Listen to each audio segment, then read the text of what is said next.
So the purpose of the trash rooms and incinerator room overall is pretty simple. Just to get rid of all trash. For instance, our soft plastic and hard plastic, we shred it up and we put it into the CMU. So CMUs are machines that are used to compress and melt down the plastic into pucks. And then we pack all those pucks up and they get flown off. We have approximately 15 to 20 people who actually operate and work in the trash incinerator rooms. So I would say it's mostly engineering rates. Myself, I'm a pack fireman who works with repair division, best division, HTs, and MRs. Along with that, we have EMs, MMs, and that's just engineering, but we also have air rates and sea rates along with that. When we're sent TAD to the trash incinerator room, we are sent for about 90 days. Whatever we're throwing away gets processed differently. For instance, I wouldn't put pulpables into the CMU. The CMU is for plastic and melting it down and packing it. If I was to put dunnage, like a metal can or food into that, it wouldn't be a good deal. It wouldn't hold and it wouldn't allow it to process properly. Along with it could break our machine. Paper, rags, anything of that nature, we have to throw it in the incinerator. The incinerator is a machine that gets to up to about 1,200 degrees Celsius. So basically we just burn it up.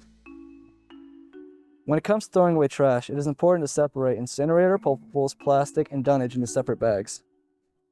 So the reason that we do separate it, and that we're very strict on people separating their stuff, is so that we are able to process and dispose of trash on board USS Theodore Roosevelt.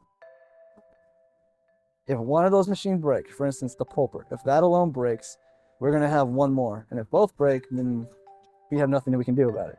We're just going to keep building up and building up food and whatever it may be on board. That's why we're very, very strict on things being separated, or we won't take it.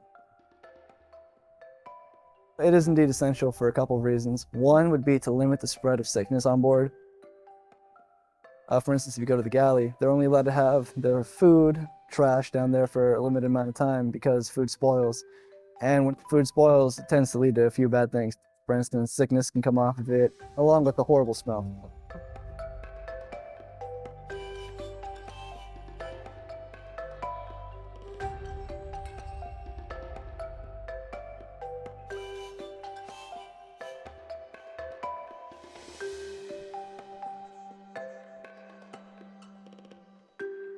Cloth and plastic were not allowed particularly to throw overboard as dunnage, and it wouldn't be processed the same in a CMU, and we couldn't put it in the pulper. So incinerator is probably the best way to go with that.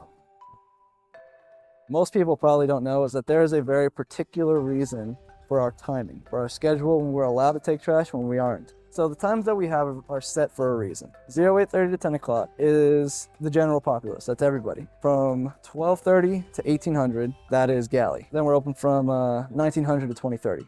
And that would be again for the general populace.